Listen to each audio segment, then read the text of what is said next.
Hi neighbors, welcome back to another video of Cooking with Neighbors. It is I, Jerri-ellen, and today we're going to make New York style pizza at home. I'll show you how to do that. Easy to make at home.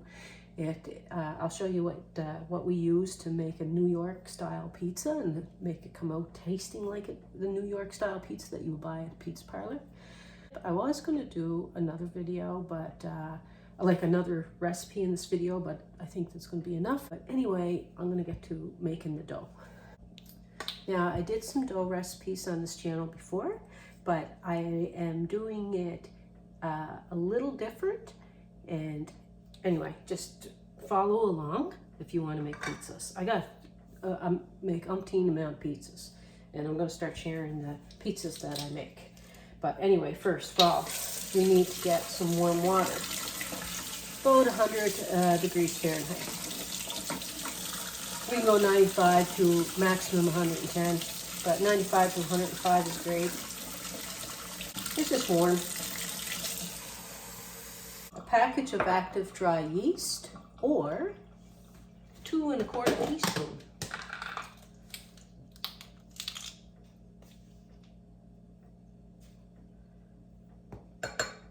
And making pizza crust at home in your oven, I like putting a little bit of sugar or honey in with the yeast because it gives a nice color to the dough, a brownness, and a nice flavor as well. So I'm going to put honey in it today. I'm just going to put it in with the yeast. If you want, I'll measure it. So I'm going to put a half tablespoon. Or a little more, just to fill that right up. Half tablespoon. Give it a good mix. You want to dissolve it in there and get it to activate. The honey will help it along. I'm just going to get my little... It's the weekend here. I know this won't get posted on the weekend. The guys are at a Blue Jays game. They were busy all weekend, so I didn't get a video done, and watching Jerri-ellen by myself she was kind of off and on, not doing the greatest, so I was putting all my attention into her. She's having a nap right now, so I'm putting the dough together. And I'm going to put 2 1/2 cups of all-purpose flour, or you can use bread flour. Loosen up my flour.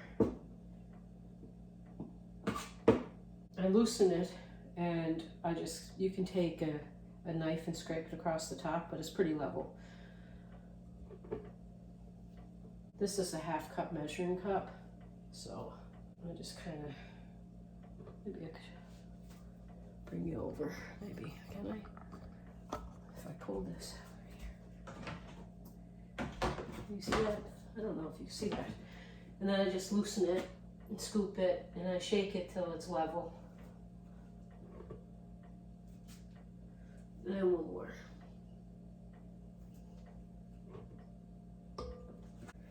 This is going to take a couple of minutes to activate. I also want to have some olive oil. I measured out enough for 2 doughs. I'm going to make 2 New York style pizzas. One is going to be pepperoni and cheese. But it is getting frothy. I know my yeast is good because I've been making stuff with it, so I know it's going to activate. And it's starting to activate now. But if I left it, it will foam up even more. See, really foamy. Just really want to show you how foamy. Then you know your yeast is good. If it doesn't foam up, it's dead. Toss it. You got to get a new one, the new yeast. I gotta wash my hands again. I was pulling some weeds, even though I washed my hands, but I'm doing it again. How's everybody doing? I'm going to use this in my hand. Scrub.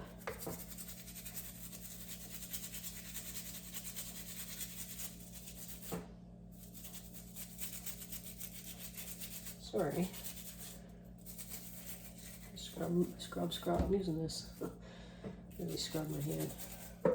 Just wash myself with soap. Yeah, how's everybody doing? It was a nice weekend here. It's just the start of the afternoon really of Sunday, and yeah, the pizzas won't be going on for a couple of hours, so I might take my time with my dough. Usually you gotta let it rise for between an hour and 3 hours, depending on how warm it is, right? And the humidity level or whatever, but you want it to basically double in size. I know that a lot of you know that, but just in case, let me know.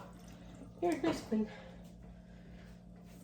Okay, and I'm gonna dump the whole thing in.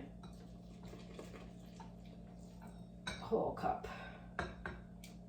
Start kneading this, and I don't knead it on a high speed. You want your motor to last a long time with these machines.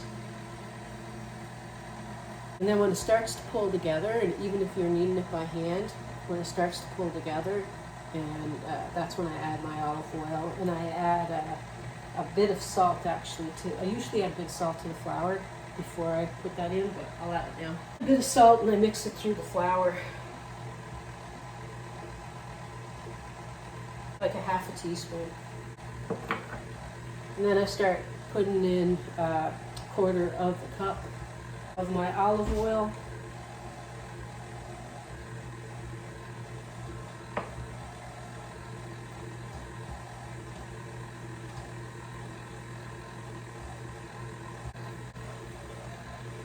That's starting to come together.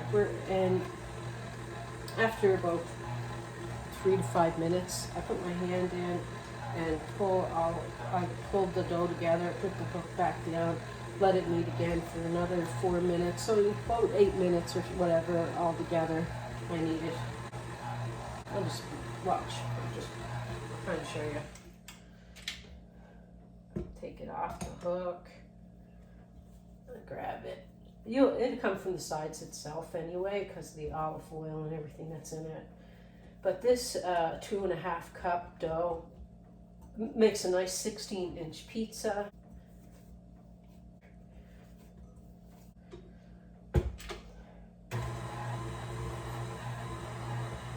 We'll let that go for a little bit. Okay. And a tip. When you're doing a round pizza dough at home and you want to stretch out your dough, you want to make sure that when you form a ball, I'm pulling it in, that you have it all nice and sealed and closed on the bottom, because if you don't, you can tear your pizza when you're trying to stretch it. Anyway, this is going to be nice. Feels really nice. It's a nice dough. Anyway.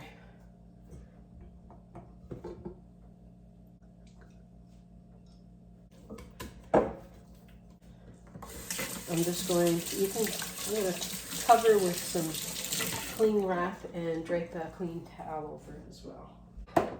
I really want to use my pizza oven, but I really got to, I can't really keep an eye on that so well if no one's helping me with Jerri-ellen, because sometimes she's not doing too good. In the next few days, though, she might start feeling a bit better. And I can't leave her in here napping, because when she wakes up, I don't want her to try to do something that she can't do. You can dampen the cloth too, that would be fine. Hi, Mooney. There's your precious angel. She's just waking up from her nap. Aren't you, boo-boo? You a little tired, honey? Yeah. No, neighbors, I'm going to show you how to make a tight ball. I took the second one out, and like if you're not making a tight ball, doing it like that and pulling it together, put it on your countertop and pull it towards you. Of course, your countertop's got to be clean, right? Or your cutting board or whatever. And this pulls it and tightens it, and you'll end up getting it closed. If you still have a gap a little bit, just pinch it. Okay, pinch it, pat it, and yeah, then it's all, this is a very nice dough. Very nice. Right, nice Nice, nice, nice.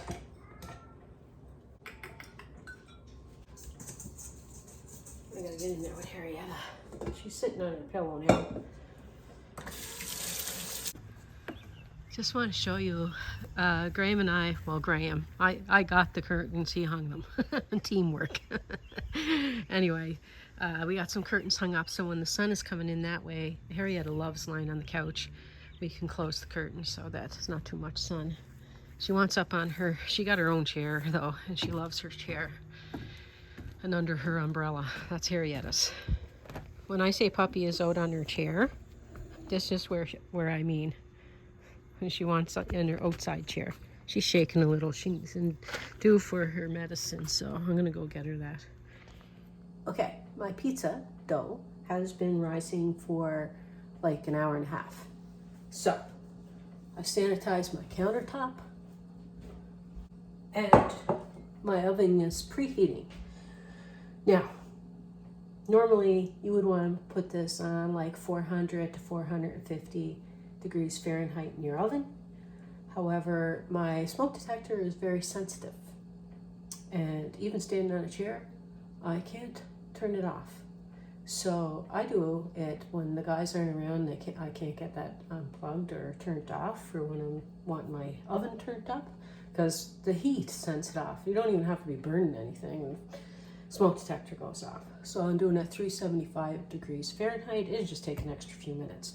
But if you can put yours between 400, 425, or 450, that'd be great. And it'll only take you a few minutes. So, sanitize my countertop. I'm gonna put flour on.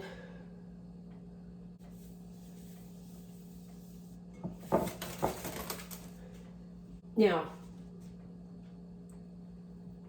sometimes I do, and I'll show you a different method too. Sometimes I do like an overnight dough, and I'll show you. And I let it rise, and then I take it out, and I put it into another. I punch it down, put it into another bowl, and put it in the fridge overnight or whatever. But this,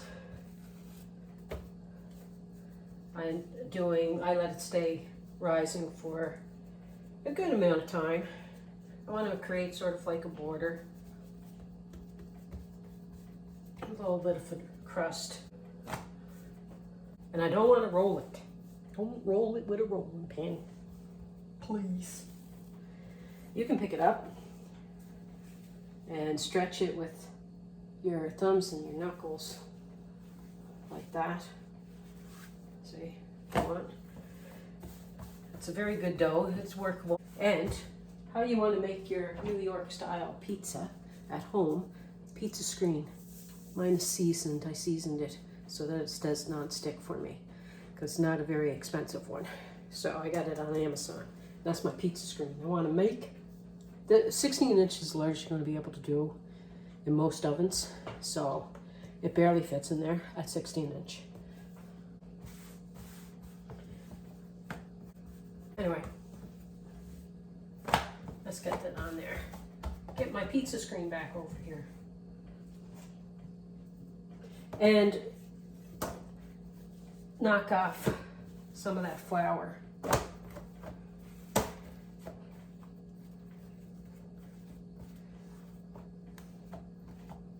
This.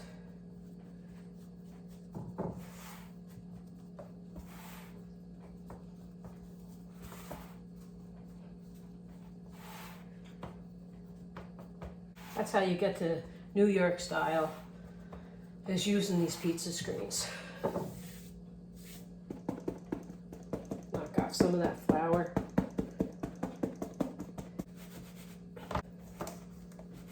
See, I don't want it to burn. Okay. I make my own pizza sauce most times. So I'll share that in future. I'm going to be sharing a lot. So hit that subscribe button, because I'm going to share a lot of, I'm going to be doing a lot of country style cooking, a lot of Italian style as well. So just it's basil and tomato and stuff. Anyway, I'll share it in the future.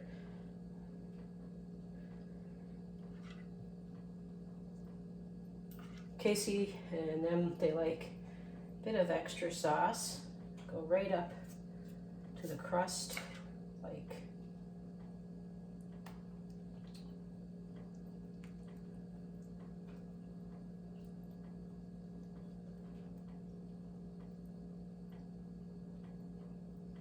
Now I sprinkled some oregano, dried oregano in my sauce, but you can sprinkle some more on top of the sauce on the pizza if you like. Bit of pecorino romano. I don't have very much parm left. I don't have that much pecorino romano left either.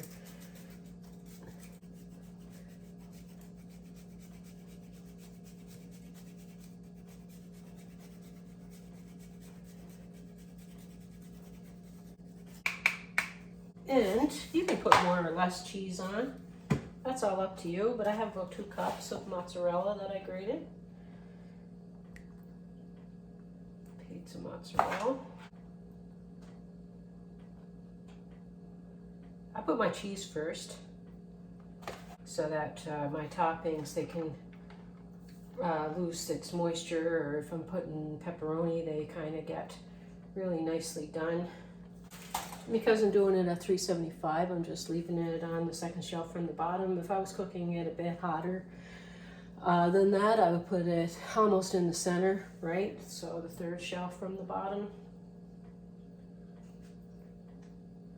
This is some pepperoni that I sliced up. I just, a lot of times I just buy the long stick pepperoni and cut it myself because it's cheaper that way than getting it pre-cut, and try to do them nice and thin. And because they shrink, I pepper it with the pepperoni. Pepper it with the pepperoni. Lots and lots.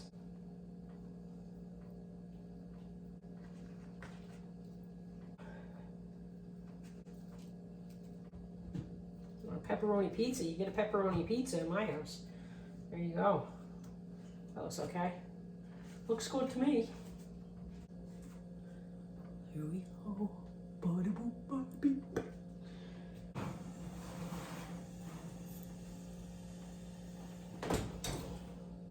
Set my timer. I'll check on it though probably before the timer goes off.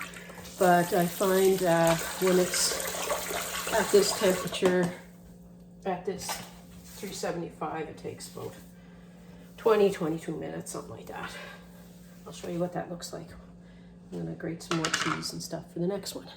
I must say, people, I'm enjoying this so much. I mean, if you're here, you might, an indication that maybe you might enjoy it, I hope. But anyway, I'm enjoying it. I love making pizzas. Some stuff on the menu for this week that I can't wait to share. And in the description box under the video, you'll find the recipes. And a little while back, I started doing printable recipe cards. Sometimes it takes me an extra day to get them up, and sometimes they're up right away with the recipe written under the video. But you'll find the recipe under the video. That's a good 2 cups right there. Now practicing a new pizza, but that's going to take a bit of time before I can share it, because I want to make sure that I got it down before I share it. I just want to show you it's starting. All right, let's get to this. It smells so good. Amazing. Look at that.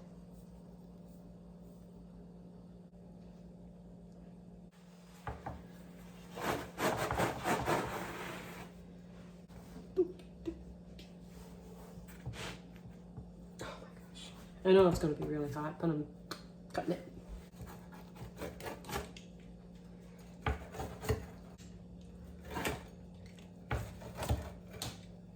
Oopsie.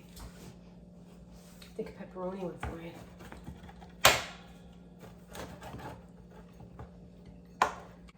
I just wanted to talk for a minute. I dumped the other one out, came out of the thing real easy, and then I flipped it back over to the right side up because you want it to be that side up. You don't want it to be upside down. You always have to have it right side up when you're making your pizza.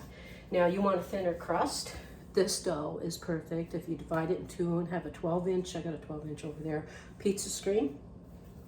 And it gives a nice thin crust. And I made that last weekend and it was a success. And it comes out a little thinner, like some of the New York style pizzas are thin, or a lot of them are thin, a little crispy. You want your pizza to be a little crispy, New York style. And foldable. So anyway, see, easy. That's right there, Jerry. Don't want it to be too thin in the middle, and I shouldn't have threw it like that. And I made it kind of thin now in the middle. I should put a bit more gentle with it. Oh well. A little bit more gentle there, Jerry, next time.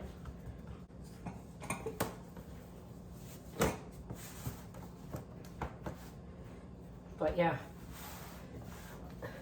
definitely a wonderful pizza, whether you want it thin or kind of thin, you know, just if you start making pizzas homemade at home, you'll never want to buy out again. They come out so good, so good. I'm gonna get some of the flour off.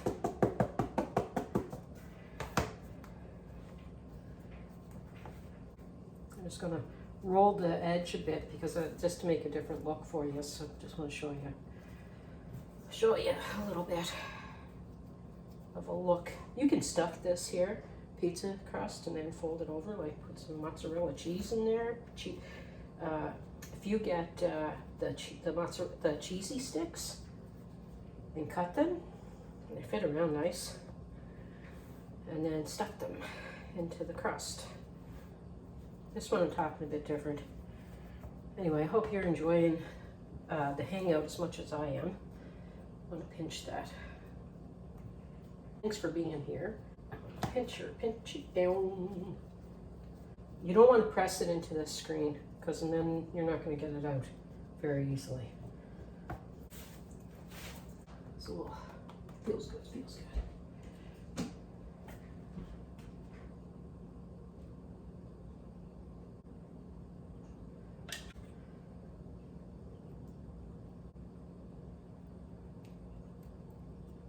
This one I'm going to put different toppings on. Sometimes I'll put sliced tomatoes with my feta. Ooh, watch it. So wash it out.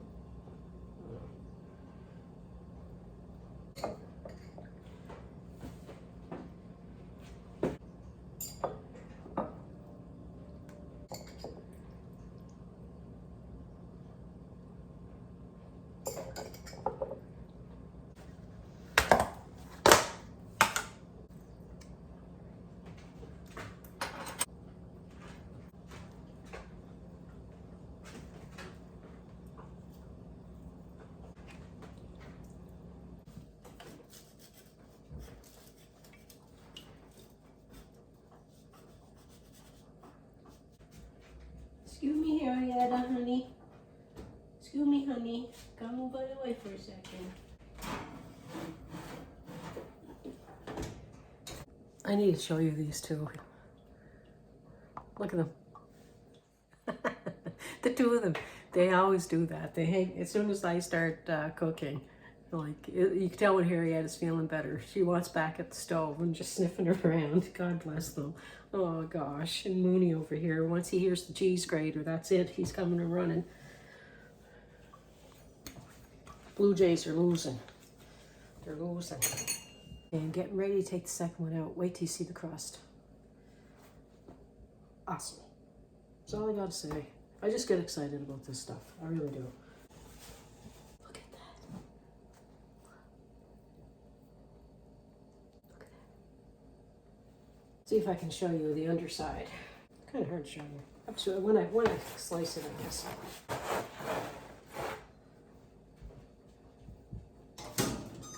Amazing. Hello. Nice.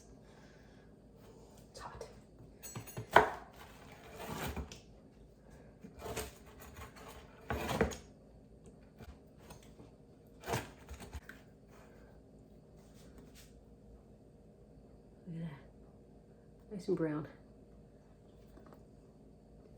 Yeah, and sometimes we make it like super thin. But anywho, hot.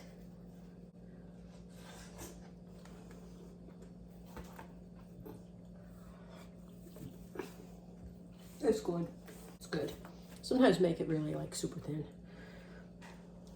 And I was gonna fold it, but the cheese is gonna come off when I do, I think, into my hands.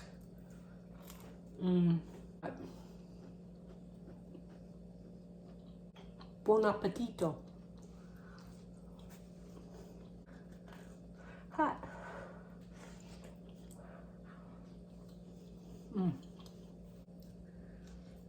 Sprinkle some red pepper flakes on that. And when you do the thinner one, it's a little bit more droopy, a little bit more bendy. So it's just all in your personal preference, right? A little bit of crisp to it. This here, like the New York style pizza, got a little bit of crisp to it. And you can fold it. It's really good. There you have it, in a nutshell. As they say. Do they say that? I don't know. They say a lot of stuff, though. I know that much. Anyway, peace, love, God bless. Please come back again. I'm going to post the recipe that I was going to do with this. I'm going to put that out tomorrow. So please like, share, and subscribe. Share out this video if you think anybody wants to know how to make like a homemade pizza at home. Easy peasy. Anyway, get yourselves one of those pizza screens. Oh, and or you can put it round on a cookie sheet. You know, do it that way.